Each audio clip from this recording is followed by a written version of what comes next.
of judgment involved by the society, that if you are not earning, then you are not worthy, right?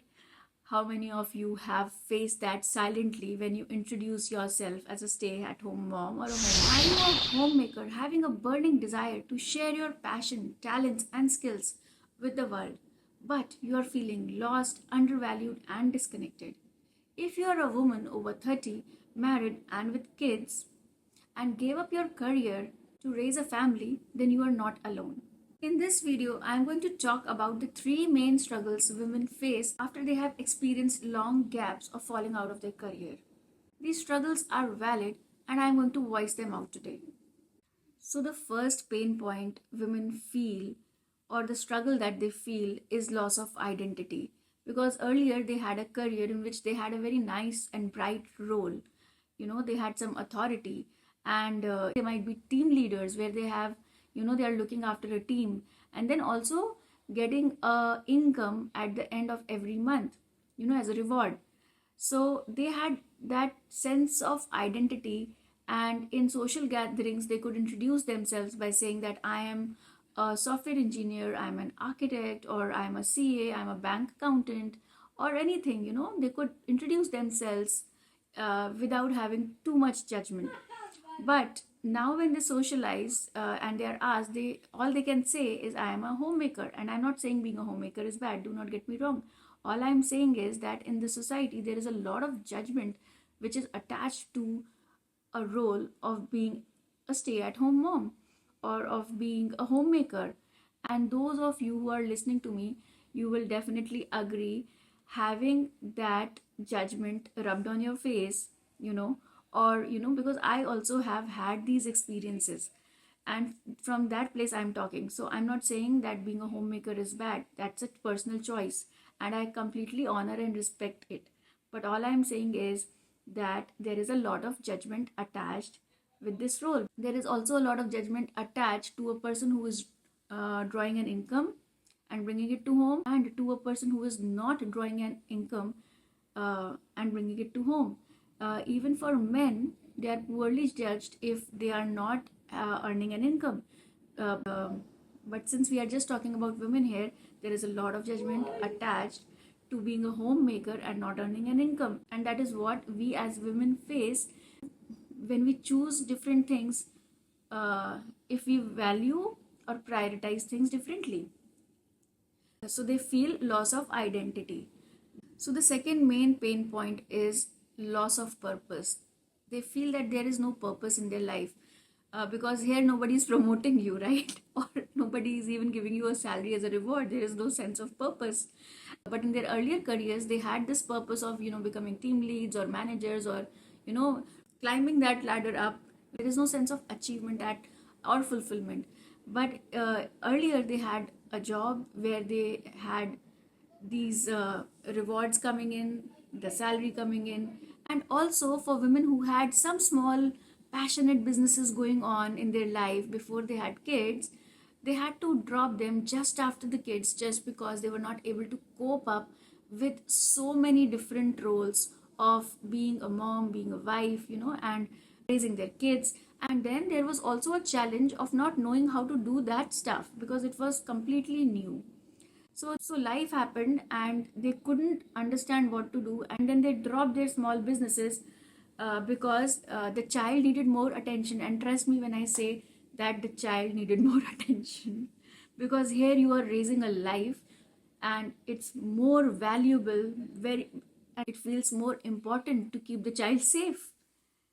And there is no second doubting that, right? So in that chaos, they just dropped it without consciously thinking about the solutions or anything, or there were not enough financial resources for them to keep that going. So that thing just happened, and they might have thought that okay, I'll get back to it, and that never happened. So I hope you guys relate to it, because I have been through such similar situations. So now let's move to the third point, which is financial insecurity. Oh my god, this is a big one.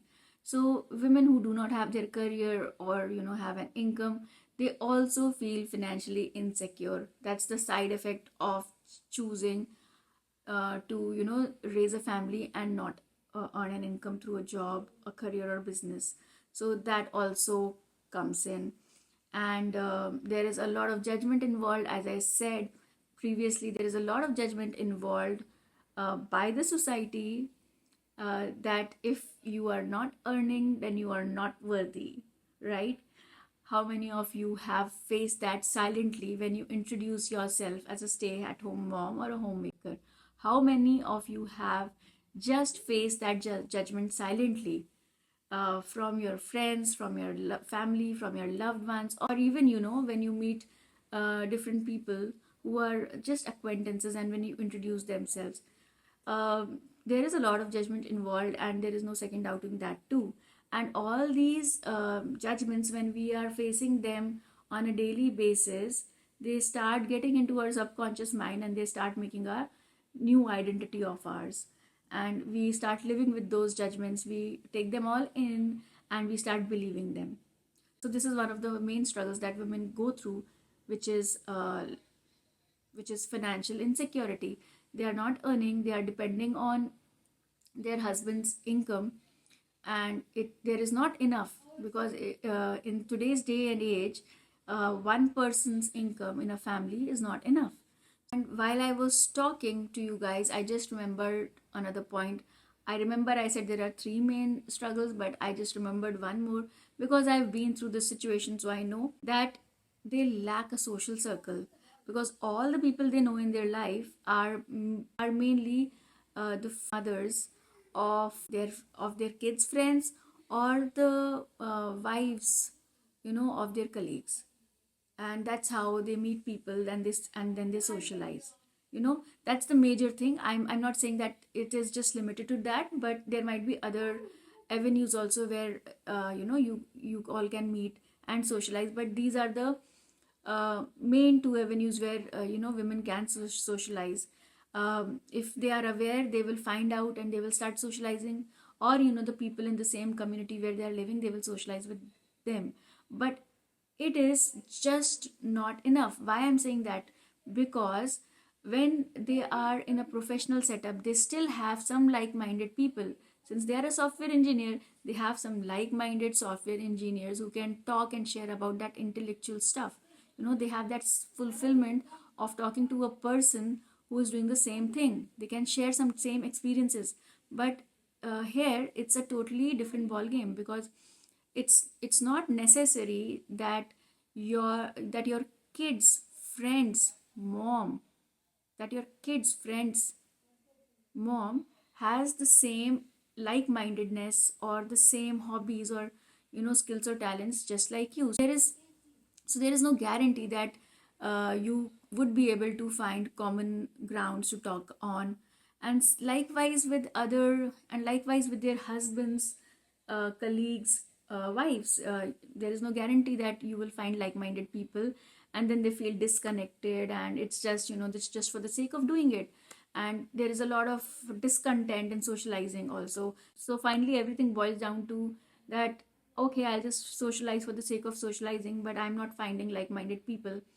And they hardly get out of the home, because there is no goal there. There is no goal of going out and meeting new people. All they are doing is maybe going out for grocery shopping or for shopping clothes, and it's a very different scenario there. You will definitely not say hi to a stranger or meet new people until you actively start searching for a social circle, a like-minded social circle for yourself. So this is the fourth struggle, a pain point that women feel, is lack of social circle, lack of social connect. So this is for today, and let's wrap it. And in my next video, I'll be sharing the common challenges that women face, which keeps them stuck in the same place. Because I'm pretty sure if you are here, you want to break that pattern, right? You want to break this bubble, right? So if my talk has resonated with you, do subscribe to my channel, and like and share this with other friends that you might have and are stuck in the same place.